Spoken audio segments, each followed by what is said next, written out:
In the beginning was the Word, and the Word was God. He was with God in the beginning. Through him all things were made. Without him nothing was made. In him was life, and that life was the light of all mankind. The light shines in the darkness, and the darkness has not overcome it.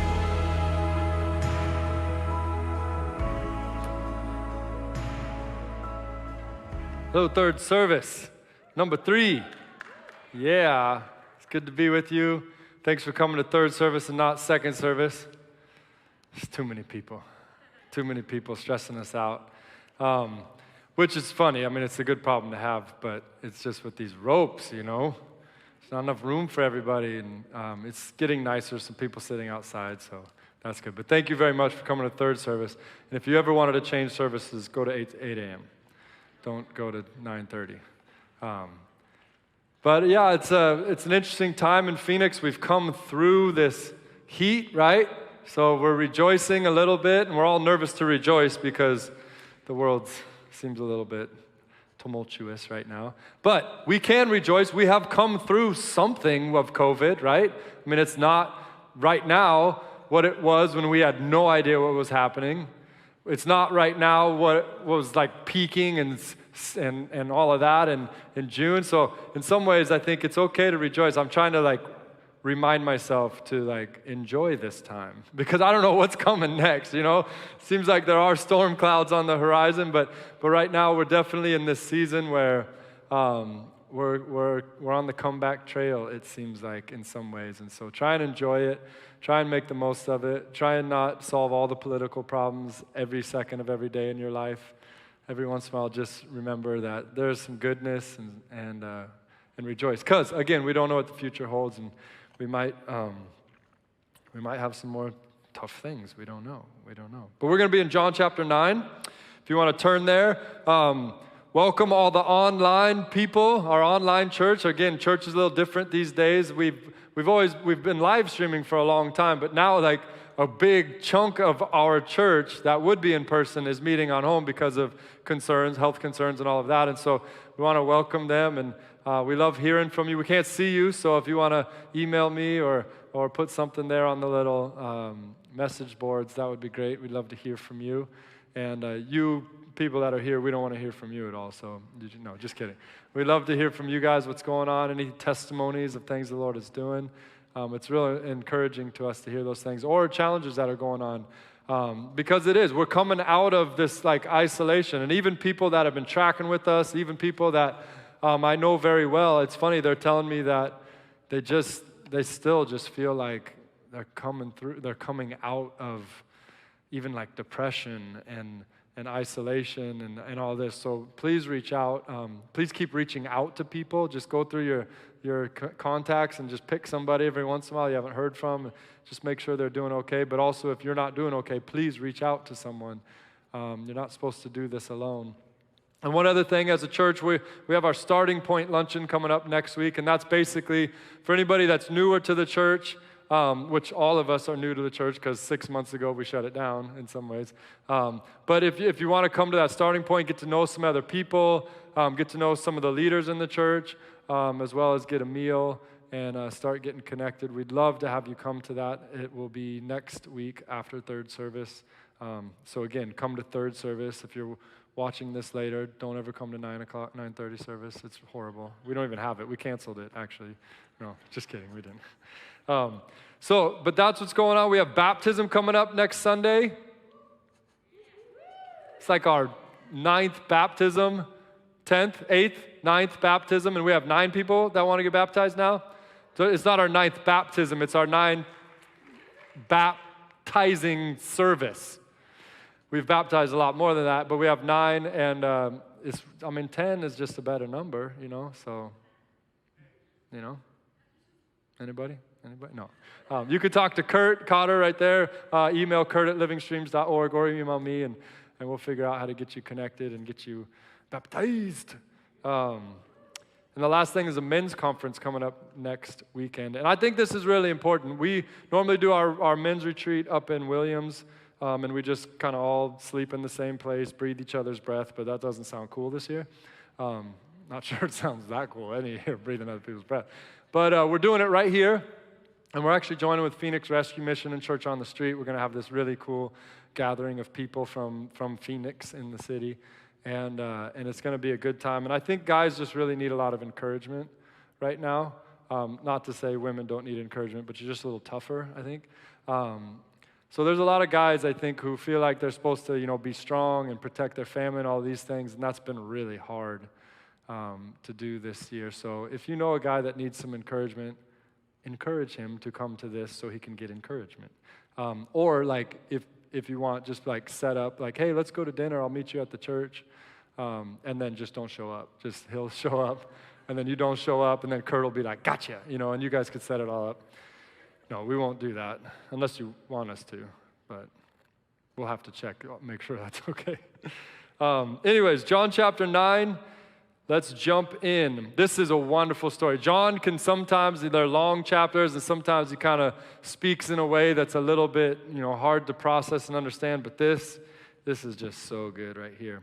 John chapter 9, verse 1. As Jesus went along, he saw a man blind from birth. And his disciples asked him, Rabbi, who sinned, this man or his parents, that he was born blind? So Jesus noticed this man who was blind, and as he noticed him, his disciples' attention went to that person as well. And they asked this question. And Jesus said, neither this man nor his parents sinned, but this happened so that the works of God might be displayed in him. As long as it is day, we must do the works of him who sent me. Night is coming when no one can work. While I am in the world, I am the light of the world. So basically, again, Jesus notices this guy, and obviously there's something different about him. He's blind. That has a whole bunch of connotation, both, in today's world as well as that world. In this moment, the disciples actually say, oh, Jesus is looking at the blind person. Jesus is thinking about the blind person. So they wanted to add to that and kind of show him how much they know. And they said, Jesus, was it this person or his parents' sin that caused this blindness? Because that was the thought of the debate was not whether this person, this is a result of one of their sins. This is like judgment of God. It was it the parents or his that caused this because he was born this way? And Jesus kind of, as he always does, answers in a way that is from a completely different perspective altogether. And he says, no, you're totally wrong. All of the answers you think are right are wrong, which is a funny thing to hear. It's kind of how I felt in some of my math classes at times. But anyways, it's like Jesus is saying, you're totally focused on the wrong thing. He actually says this was done so you would know the works of God. Now again, for those of us that know Jesus and have read this story, we're like, okay, cool, yeah, Jesus is going to heal the guy, and we're going to be like, bam, what's that? Works of God. But that's not what Jesus is saying. He hasn't healed the person yet. He's basically wanting the disciples to understand and wanting this blind man to understand that God is up to something. God has purpose. We don't need to just focus on cause and origins, but we need to focus on purpose. And God has purpose in this. And then he goes on and talks about how we need to work the works of God as long as we can, because night is coming where it's going to be more difficult. And then after saying this, he spit on the ground. He made some mud with the saliva, and put it on the man's eyes. Go, he told him, wash in the pool of Siloam. This word means sent. So the man went and washed and came home seeing.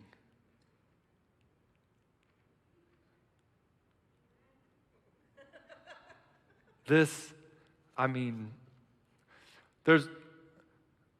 no way that people who can see could ever know how dramatic a moment this would be. All his life, he has never seen anything. And in one moment, he comes out of this water and he's flooded with light color, contrast, depth. I don't know, art people say the other words that I don't know what to say. I mean, all of it.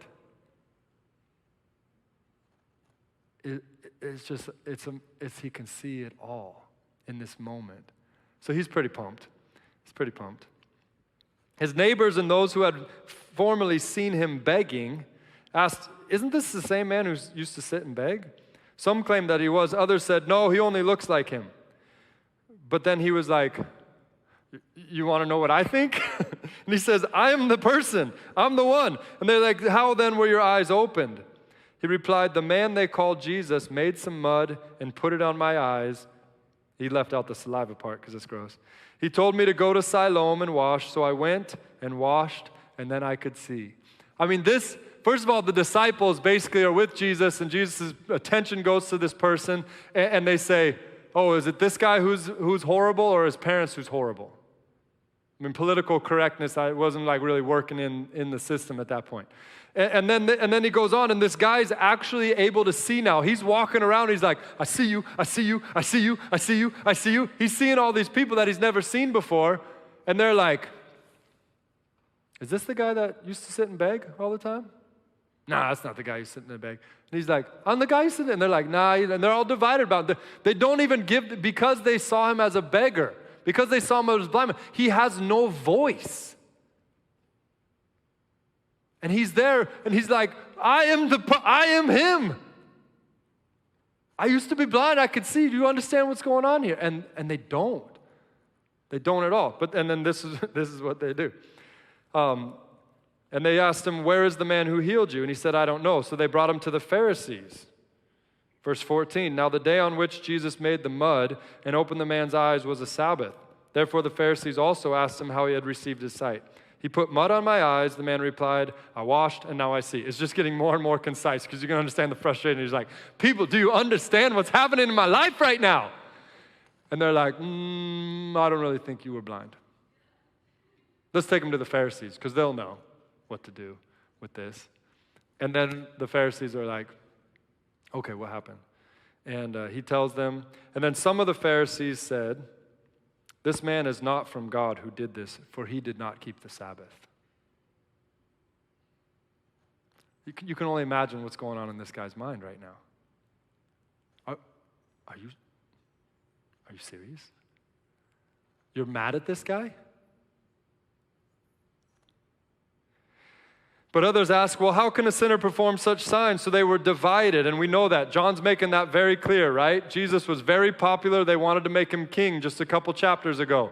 In just a few more chapters, they're going to want to crucify him because they hate him so much. I mean, there's a lot of division about Jesus still today. There's a lot of opinions about Jesus still today, no doubt about it. And John tells us that the reason there's all those opinions is because people who see don't really want to see. They prefer the darkness to the light. And that's true in our world today. People want to suppress the truth because they don't want to have to make changes. They don't want people to see the truth about them. And as long as they're in that space, they can never be healed. So anyways, they go on. There's a lot of division about Jesus. Once again, then they turned again to the blind man and said, "What do you have to say about him? It was your eyes he opened." And the man was like, "He's a prophet. He's from God. That's all I know. I don't know anything. He's from God. He's got to be, because I couldn't see stuff, and now I'm seeing everything." They still did not believe that he had been blind and had received his sight until they sent for the man's parents. You getting how frustrating this must be for this guy? He's like, "Yeah, I was blind." And his friends were like, "Nah, we don't think it was him. Let's take him to the Pharisees." The Pharisees are like, "Were you blind?" He's like, "I was blind." They're like, "Nah, let's get his parents." So now his parents come. And they ask him, "Is this the one that was born blind? How can he see?" Verse 20, he says, "We know he is our son," the parents answered. "We know he was born blind, but how he can see now or who opened his eyes, we don't know. Ask him. He's a grown-up. He's of age. He will speak for himself." But his parents were saying this because they were afraid of the Jewish leaders who already had decided that anyone who acknowledged Jesus was from God or Messiah would be put out of the synagogue. So that's why the parents said, talk to him, don't talk to us, you creep us out. A second time they summoned the man who had been blind. Give glory to God and tell the truth. They said, we know this man is a sinner. He replied, look, whether he's a sinner or not, I don't know. But one thing I know, I was blind, and I could see everything. I was blind, and now I can see. And I don't know how to not see now. I just can't help see it. Every time I open my eyes, it's like, bam, everything's there. I used to be so good at not seeing. I used to be the best at not seeing. I used to be awesome at it. And now no matter how hard I try, I just keep seeing. Even when I close my eyes, I can see the back of my eyelids and whatever light's coming through. I was just seeing all the time. I was blind, but now I can see. I cannot deny, I cannot go back. Jesus has changed everything. And then they said, what did he do to you? How did he open your eyes? And then it's just awesome. He's like, I have told you already and you did not listen. Why do you want to hear it again? Do you want to become his disciples too? Right, so this is fighting words. But here's this guy. He spent his entire life blind, rejected, judged that either he is evil or his parents were evil, and that's why he's done. He's been ridiculed, he's been shamed, he's been left out. He's had to beg just to survive.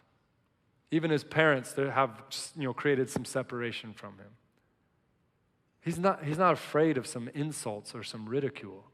It's all he's ever known in his life. And not to mention the other thing is, he can see now. So he's not afraid of these people and what they're going to do. He's like, I can see. If you try and punch me, I can see it coming now. I mean, he can see. He's so pumped. He's so excited. And these guys are trying to rain on his parade. We used to make a joke with these guys. I lived in this school of ministry one time. There's a bunch of guys. We all live in this house. And it was so funny because sometimes guys would come home and they had just been with a girl they liked. They went on a date or they were hanging out. And sometimes we could even see them because it was like at a church and we'd be like, he likes her. And then he'd come home. And we always have this joke that they would come home with this girl glow. And it was like no matter what you said to them, they would just laugh and be like, oh, that's funny, And like literally sometimes we would just go up and be like, watch, I'm going to go punch him. And he's going to be happy about it. And sure enough, we could go punch him. And he's just so excited because he was like, got to hang out with that girl. And he's so excited. And you punch him and he's like, that's cool, man. Don't worry about it. And you're like, this is so weird. But that's this guy. I mean, this guy is glowing. He can see now. And these guys are trying to rain on his parade. It's not going to work. So he just starts messing with them. Then they hurled insults at him and said, you are this fellow's disciple. We are disciples of Moses. We know that God spoke to Moses, but as for this fellow, we don't even know where he comes from, which is a consistent theme in the book of John. But John makes it clear in John chapter 1, right? In the beginning was the Word, was Jesus. And the Word was with God, and the Word was God. He was with God in the beginning. John's trying to make it very clear. These guys did not know where he comes from, but John made it very clear where he came from. He's God. He's the Alpha and the Omega. And so that's what they say. We don't even know where he comes from. The man answered, now that is remarkable. You don't know where he comes from, yet he opened my eyes. Here's someone doing the work of God, and you don't even know anything about him. We know that God does not listen to sinners. He listens to the godly person who does his will. Nobody has ever heard of opening the eyes of a man born blind. If this man were not from God, he could do nothing. To this they replied, you were steeped in sin at birth. How dare you lecture us? And they threw him out. It's like a junior high response right there. When Jesus heard that they had thrown him out, and when he found him, he said, do you believe in the Son of Man? Do you believe in the Messiah? Do you believe in the one? This is what he's saying in this first century language. Do you believe that God is sending someone into the world to take away the sins of the world? I mean, that's what John said about Jesus. I mean, when he was declaring that Jesus was the Messiah. John the Baptist said, behold the one who takes away the sin of the world. Behold the one who is coming to undo all the damage that sin has done. And now he's saying to this one, do you believe in the Son of Man? And the guy says, who is he, sir? Tell me so that I may believe in him. And Jesus said, you have now seen him. Right? He didn't say this. He's like, you're looking at him. You know those eyes that used to not see anything? Right now, they're seeing the Son of Man. And that right there, it just makes so much sense that Jesus had marked this day on his calendar before the foundation of the world. This was not a surprise. This was not a moment. This was not something that just kind of happened. But this was God setting up a moment in a man's life who had known nothing but frustration and pain, now being able to see the salvation of God. And this is way bigger than his eyes. And that's what Jesus is trying to say here. He goes on and he says, who is he? Jesus said, you have now seen him. In fact, he's the one speaking with you. Then the man said, Lord, I believe, and he worshiped him. Jesus said, for judgment I have come into this world so that the blind will see, and those who think they can see will become blind. Some Pharisees who were with him heard him say this and asked, what, are we blind too? And Jesus said, if you were blind, you would not be guilty of sin. But now that you claim you can see, your guilt remains. And so Jesus is trying to do something here, and John's trying to help us understand what Jesus was trying to do in this thing. This was not just about healing. Does God heal? Yes. Has God healed? Yes. Will God heal? He's continuing to heal. But all of those healings are not to show us that God heals every disease in the moment immediately. But each one of the healings that we receive in the natural is basically something that's supposed to help us understand the work of God and what he's going to do in all of the world. Does that make sense? Track with me here. Let's go back to the beginning. Jesus said this was not about the sin of the parents. This was so the work of God could be revealed. Because what is the work of God? The work of God is to undo the damage that sin has done. That's the work of God in the world. That's the work of Jesus sent by God. That is the whole thing. So whenever we see someone healed, that's awesome and wonderful, and we should pray for people to be healed. All of those things are good, but we need to understand that that's just a sign, that's just a kind of indicator, that's an appetizer, so to speak, to help us know the work that God has promised to do for all of creation forevermore. And so when we go back and we start processing this, it's so cool because Jesus saw this blind man. He saw him. And God can see every infirmity. He can see the result of sin.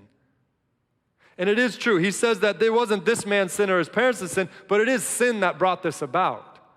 It was just Adam and Eve's sin.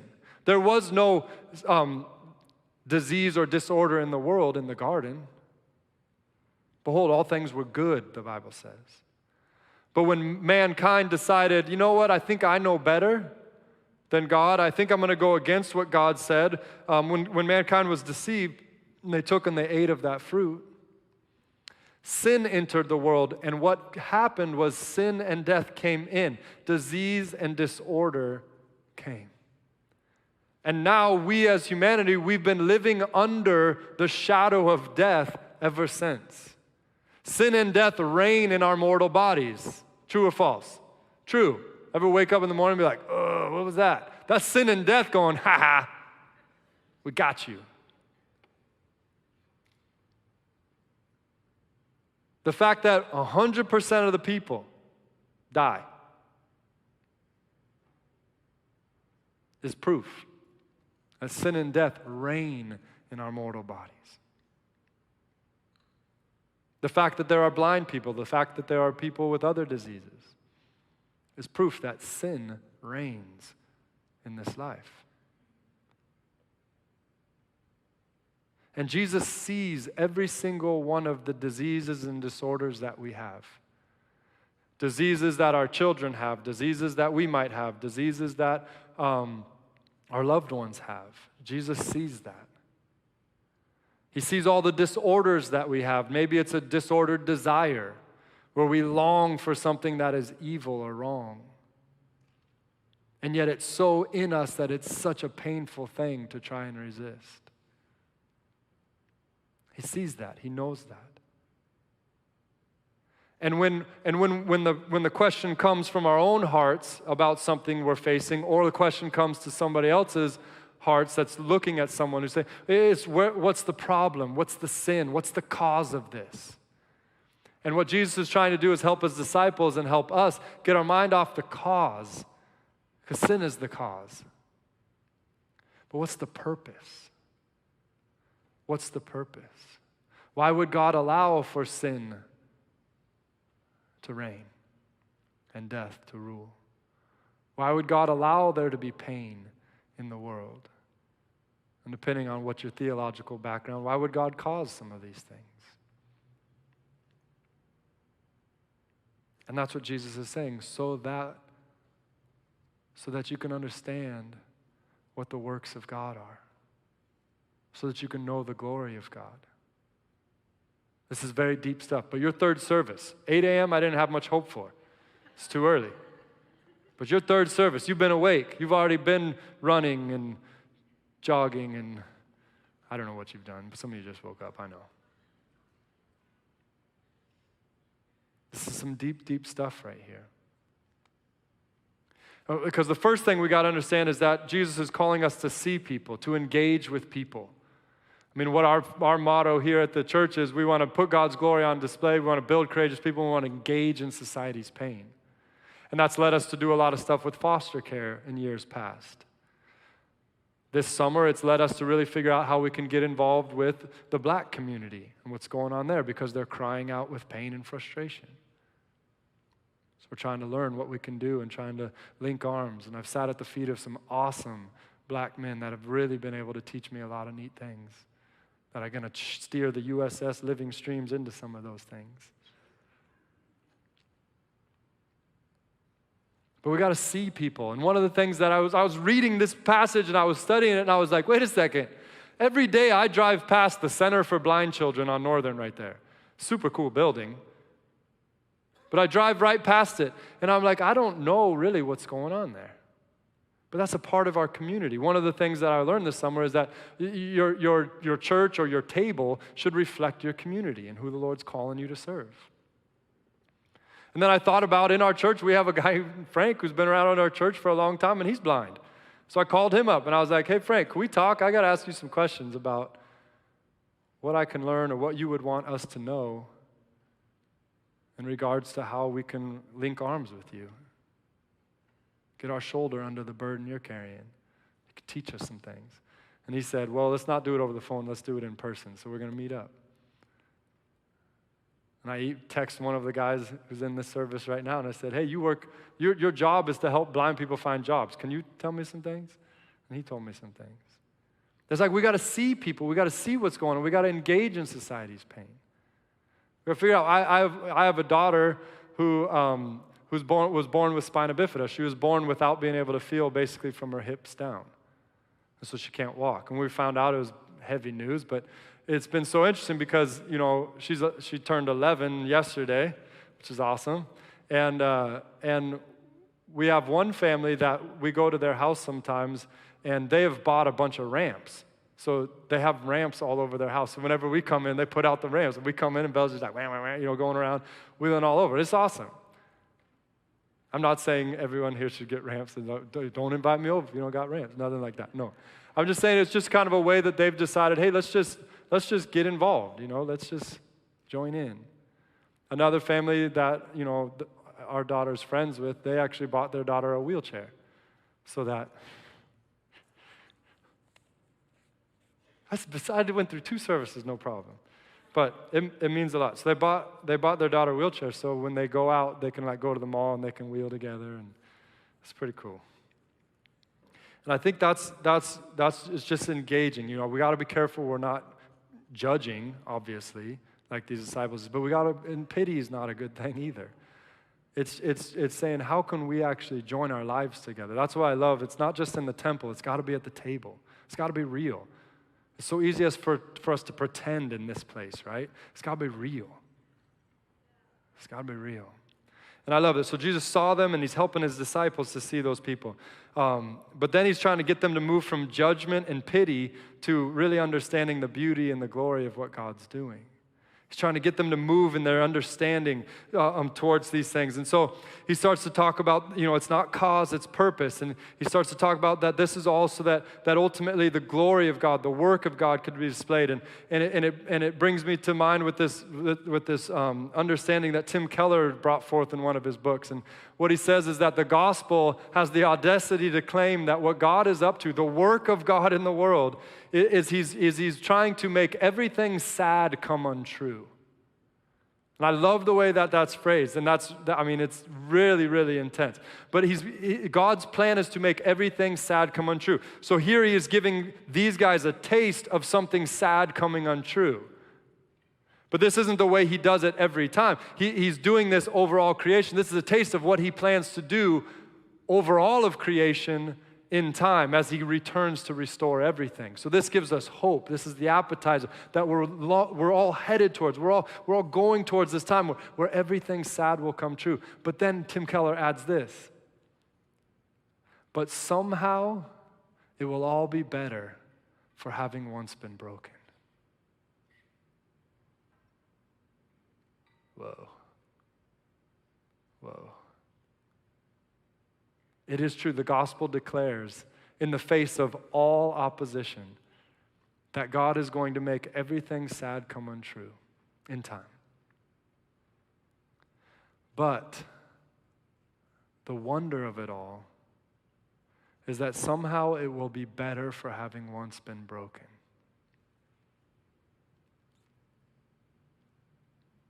And that is a heavy thing. It's a different way to view pain. It's a biblical way to view pain, not an American way to view pain. Americans, we think pain is bad. We avoid it at all costs. We try and insulate ourselves from all pain. And then when we're nervous that we might actually, have to use some of the reserves we've saved up because of some of the trouble, we look to the government, and the government gives us a PPP. So then we don't even have to use the reserves that we've stored up for paying. The insulation that we desire is so intense. And I'm not making any political claim about PPPs, but I'm just saying this is our mindset as Americans. How do we insulate ourselves so that we never have to deal with pain? That is not a theology of pain that comes from the Bible. Jesus actually said, if you follow me hard enough and long enough, you're going to end up at the cross. Not just as a bystander like John does, but you're going to be the one on the cross. But that cross leads to resurrection. Sin and death, they have all of our lives, all of our, everything we've ever known, sin and death. And we get through the end of the day and they're just high-fiving each other. Like you see all that pain and agony we cause. You see all that dissension, all that division, all that hatred. They're just high-fiving each other all day long. Look at what we did. And then at one point, there came this Jesus guy, and Jesus was healing people, and sin and death got a little nervous because they're like, what's this guy about? And Jesus was actually saying he was taking on sin and death. He was going to defeat sin and death. And they were getting a little nervous, but then when they saw that cross, they saw Jesus on that cross and that blood coming out. And they watched him get weaker and weaker until finally he gave up. They started high-fiving each other again, saying, we still reign over all of humanity. And then about, I don't know how many hours later, I was going to try and do the math, but it's not going to work. There was an earthquake that woke up sin and death and everything else. And then there were some angels that showed up. And then there was a big stone rolling around. And Jesus rose from the dead. And sin and death's power was broken. And what happened was now Jesus is that first fruits of resurrection. He was the first sad thing to come untrue forevermore. He was the first thing to go from corruptible to incorruptible. He was the first one to experience resurrection life. A life that can never die. And then he looked to all of his followers and everyone who would hear him and said, you want to follow me? Because though it is true that you will go to a cross, you will also step into resurrection life. You will become incorruptible. And everything sad will come untrue. This is the gospel. This is what Jesus was trying to get everyone to learn. This is what John wanted us to catch from this healing of the man. I'm not trying to take away from healings. Healings are wonderful. I'm praying they happen all the time. We've seen healings in this church. It's wonderful. A guy got healed middle service, second service, even though it's 9:30 service and we don't like them. Just kidding. We like them. And that's wonderful. But all of that is really an appetite. It's just a finger pointing to the full restoration that God has planned for us, where we'll all be healed. Everything sad will come true. But then we're going to actually see with eyes. We're going to see with resurrection eyes, and we will be like this blind man, and we will be seeing for the very first time. Listen to this. The gospel declares that one day we will all have the scales of our fleshly world perspective fall off, and we will see for the very first time how good and right and beautiful and true God is. And everything that he has ever willed and done and allowed is also good and right and beautiful and true, even all the crappy stuff. The transformation, the radical moment where this guy went from never seeing anything to being flooded with all of that pales in comparison to what it will be like for us who are so blind right now to the things of God, so blind to the full reality of who God is and what he's doing in the world. When we actually either get Jesus to come back and get us or we go to be with him, it'll be like the first time we will be seeing. We will be flooded with the heavenly perspective, and it will be so much more intense than what this guy experienced. Yeah, that is the gospel. That is the truth. That is the God that we're dealing with. We cannot make God temporal. We cannot try and fit him into our worldly paradigms. He's outside of this. And when we see from his perspective, we're going to see that every single pain was not on accident, but actually somehow makes things better for having once been broken. This is our great hope. This is why Jesus died. 1 Corinthians 13:12 says, "For now we see only dimly, as a reflection in a mirror. But one day we're going to see face to face, like this guy who could never see. And now the first day that he's seeing, he sees God incarnate, right? That's pretty good. It's pretty good. Now I know in part, Paul says, but then I shall know fully, even as I am fully known. We're going to know God fully, even as we are fully known. It's going to be awesome. It's going to be awesome. Lord Jesus, we do thank you for your plans, for they are good. And they're way more than good. And I pray that you would help us to hold on, to trust you, to believe, to patiently endure until that day where we get to see it clearly, Lord. And I pray that you would help us to see who it is you're looking at right now in our communities, and that we would be able to see them and not be judgmental, but we'd be able to love them and link arms with them. And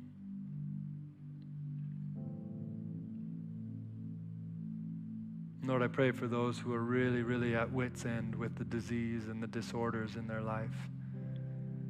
I pray that today you'd wash them over with hope and peace. And if so be, Lord, that you would even give them the healing they've been praying for.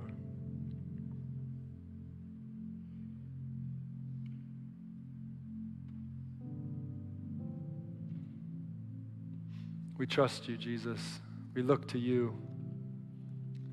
In this time of uncertainty, we look to you and pray that you would lead us and guide us to those green pastures and still waters.